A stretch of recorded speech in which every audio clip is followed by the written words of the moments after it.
right, Carson, when Tom Brady went to Tampa Bay, you were pretty clear that things were going to work out well with Bruce Arians. Knowing that, are you at all surprised to see them in the Super Bowl together, or is that pretty much what you expected? I don't think back in September, after watching their first couple games, assumed that they were going to be in the Super Bowl just because Tom Brady was on the team. They've exceeded expectations. They've got better and better as the year's gone on. They've really improved just chemistry and technique-wise within that system. And Tom's gotten used to the play calls. He's gotten used to the new verbiage after so many years in New England. And they're just firing on all cylinders offensively. And, you watch them play, there's some balls they miss here and there. There's even more yardage. There's even more points on the board. And I'm sure that's something that they're talking about, especially as they go back this week and they watch over that Kansas City game from, I think, week 10 or 11, 12 at the midway point, and have watched it a number of times. I'm sure they've gotten confidence in that game film, just seeing, hey, man, we can run with these guys. We can keep up with them. We left points on the board. We only scored 25. We're worth 35 against these guys. Let's continue to progress. That's why I think Tampa Bay is going to be my pick this week. Carson Palmer joining us. You mentioned all the time that he spent in New England. Like, for instance, if you're Tom Brady and you're going from Bill Belichick to Bruce Arians, what do you suppose that transition is like, and how rejuvenating could that be for a guy like Tom? Well, I think it's extremely refreshing. I mean, I think back right when I had gotten to Phoenix. I remember I was having a conversation with Larry Fitzgerald in the middle of the season. I was like, you don't understand how good this is. We're out here on natural grass. It's not 15 degrees and raining and cold. The grass looks like Augusta National. You got a little more bounce in your step. You're not having to practice on AstroTurf. You've got a head coach that's not, that is just as he's like one of your buddies off the field, and he's a coach on the field. I just think everything, the weather, the practice environment, the head coach's delivery to the team, and his delivery and conversations with Tom himself individually. I think the entire thing was invigorating and refreshing for Tom, and you're seeing it in his play, especially late in the season. We're talking to Carson Palmer. I wonder, earlier in the year, and because you know Bruce Arians, you understood this whole process, but earlier in the year when he kind of called Tom out publicly and all of a sudden there was all this hand-wringing, Carson, about these guys aren't on the same page. You don't do Tom Brady like that. What's he thinking? I mean, because you've played for Bruce Arians.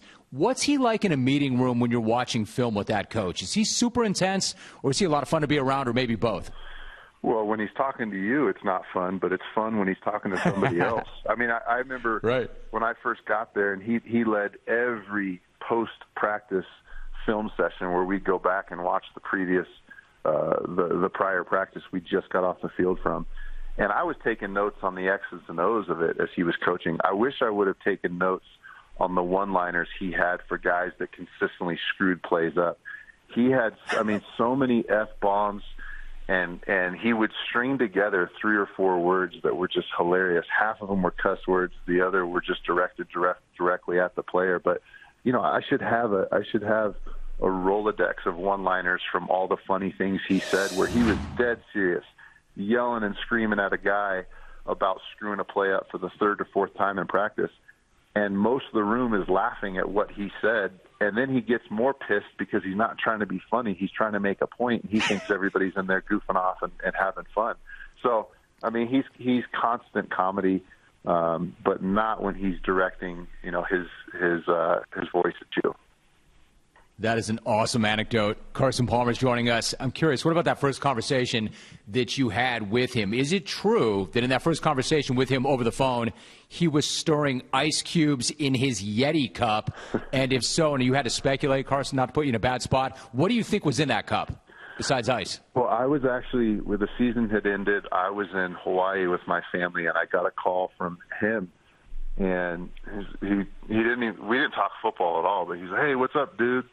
I'm like, hey, Coach, nice to meet you. And I hear this, clinging. I'm like, Coach, what are you doing? He was sitting by his pool with his shirt off, and Steve Keim and him were drinking Tito's. And I think at the time it was Tito's and Crystal Light. But I know he loves his Tito's. I know he loves his time away from football with his family and his new grandchild. So I know at the time he was enjoying himself out by the pool in Phoenix. I love that. Carson Palmer's joining us. All right, so then you got Bruce Arians, and then you've got Andy Reid, two of the most aggressive head coaches in the NFL. You touched on Tampa Bay and why you like them. Overall, what kind of a Super Bowl are you expecting on Sunday?